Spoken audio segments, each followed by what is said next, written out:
diversity, equity, and inclusion, and U.S. foreign policy. You would think that these two things have nothing to do with each other. You would be wrong. DEI is now dictating who can and cannot be a U.S. diplomat, someone who works for the U.S. State Department and staffs the various U.S. embassies around the world. Basically, the people who represent you and America to the international community. Is this a real problem? Or is it just something that's part of the culture war and made up? Let's find out. Okay, Caesar, it's time for another video.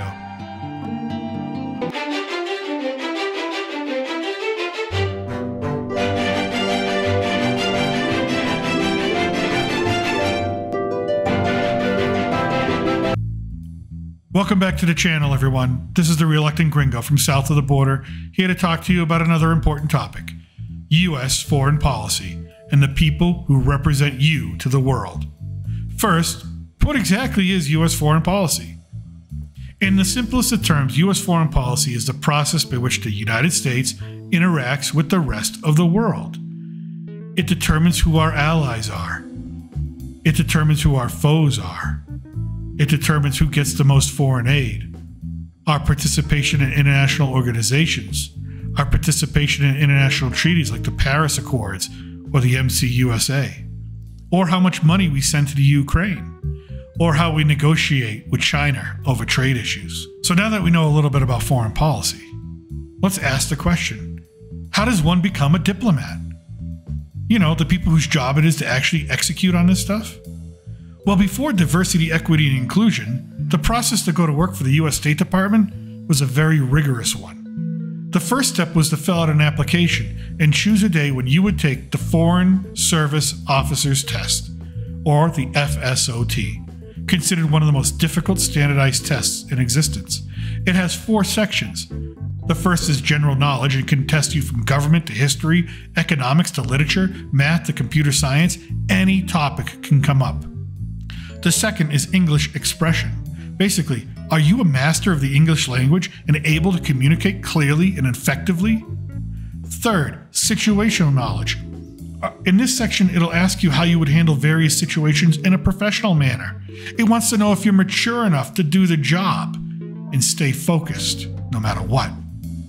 The fourth part is a timed essay response. Now, most candidates take the test multiple times before passing, because it's that damn hard. Also, when you fill out the application, you need to answer general questions about your past experience and work or school. Basically, you're giving your general resume. And you also need to choose where you want to focus your career. Do you want to be a political officer, an economics officer, a public diplomacy officer, or basically a PR rep, a consular officer, or a management officer? All of these jobs involve interacting with foreign agents and protecting U.S. interests. They all sound important, and they sound incredibly difficult, requiring the best of the best to staff them. West Point, graduate with honors. We're here because you're looking for the best of the best of the best, sir. Before 2021, if you took the entrance exam or the FSOT, you needed to score a minimum of 154 to be considered for the next stage in the process, the dreaded review panel. If you pass the FSOT, your application, your resume, and your responses to the questions about your previous experiences would all be evaluated. And if you were someone the State Department wanted to know more about, you would be invited to Washington, D.C. for an all-day in-person group interview and activity session. If you weren't selected, you'd be told so, but you wouldn't be told why. If you made it all the way through, you were then a U.S. diplomat, and you would be deployed somewhere in the world. You didn't really have a choice in where you go. This appeared, in my opinion at least, to be a great process to ensure that we get the best of the best to execute U.S. foreign policy and keep the United States safe and prosperous, to make sure our national security concerns were met. Right? Wrong. No more. DEI has ruined all of this. Now, you no longer need to pass the test. You just need to take it. It doesn't matter what you score. You could score a 0 and still be considered for the review panel in the next step.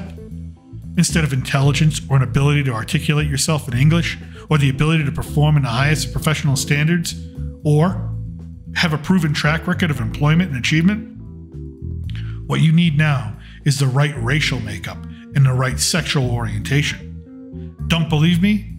Here's Senator Ted Cruz asking the head of Diversity, Equity, and Inclusion for the U.S. State Department about their new hiring practices just a few months ago. A senior State Department official broadly distributed what I consider to be a very troubling email. I have a copy of that email next to me. Let me read from a part of the email. The email says that hiring practices have developed inside the State Department so that, and I'll quote, that certain candidates could not be hired because they have a disability. They are white men. They are straight white men. They are not of the, quote, right religion. All of these are verbatim quotes from the email of a senior State Department official. My first question to you is, did you clear this guidance? Thank you for the question, Senator. I've never seen that before. You've never seen the email before? I've never seen it. So you didn't know it had been sent? This is the first time I'm seeing it, sir.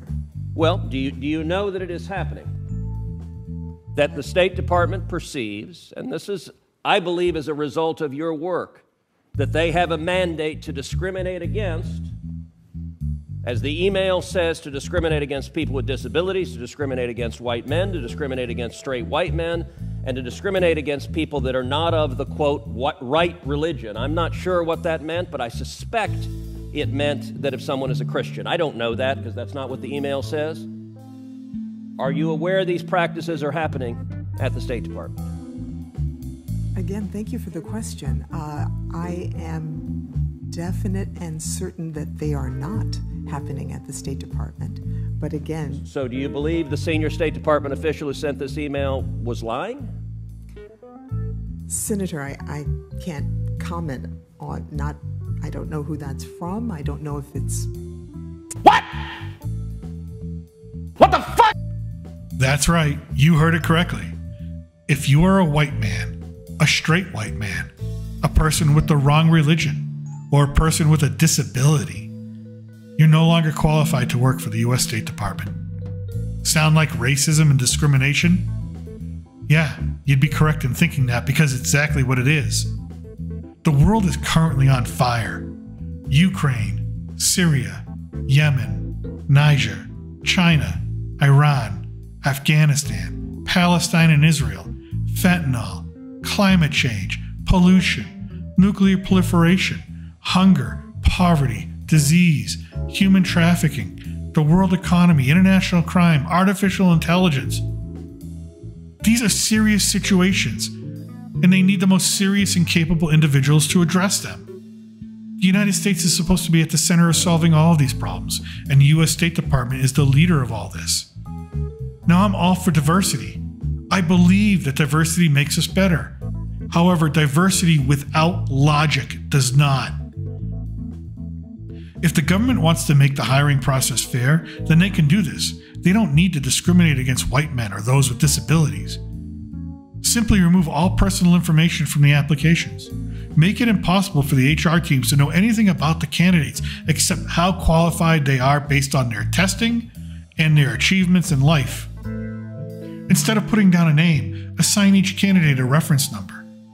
Instead of asking for information about race and gender and sexuality, eliminate it from the equation. If a transgender black woman scores high on the test and has a resume filled with success, then they will qualify for an interview. And if a straight white man scores low on the test and has not been able to hold down a job, then it'll be obvious that they're not ready. Diversity, equity, and inclusion should be focused on rewarding those who work hard and have earned their spot, regardless of race. It should stand up as a testament to the fact that no matter who you are, or where you came from, or what you believe in, you are a qualified individual. When DEI is used to punish a certain segment of the population because of the color of their skin, their sexual orientation, or the unfortunate who are maybe born with a disability, then it becomes something sinister and dark. Then it begs the questions: how can the United States lead a world to freedom and prosperity for all when it denies those same opportunities to its own citizens?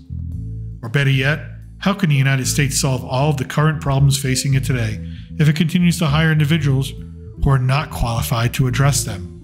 What kind of world will we live in 20 years from now when we stop focusing on peace and freedom and only focus on punishing half the country because of the color of their skin and because of history?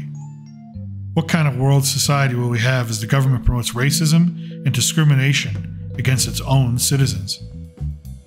I think these are questions worth asking and worth getting an answer to, and I thought we already knew the answer to these questions from looking into our past. I guess I was wrong. Thank you for watching. I hope you found this video enlightening. If you did, please consider hitting the like button, subscribing to the channel, turning on notifications. It really helps out the channel. If you have an opinion or question about this topic, feel free to comment below. I really would love to hear your opinion, love to know what you think. Until next time, as always, I am the Reluctant Gringo from south of the border. Salud and Huevo.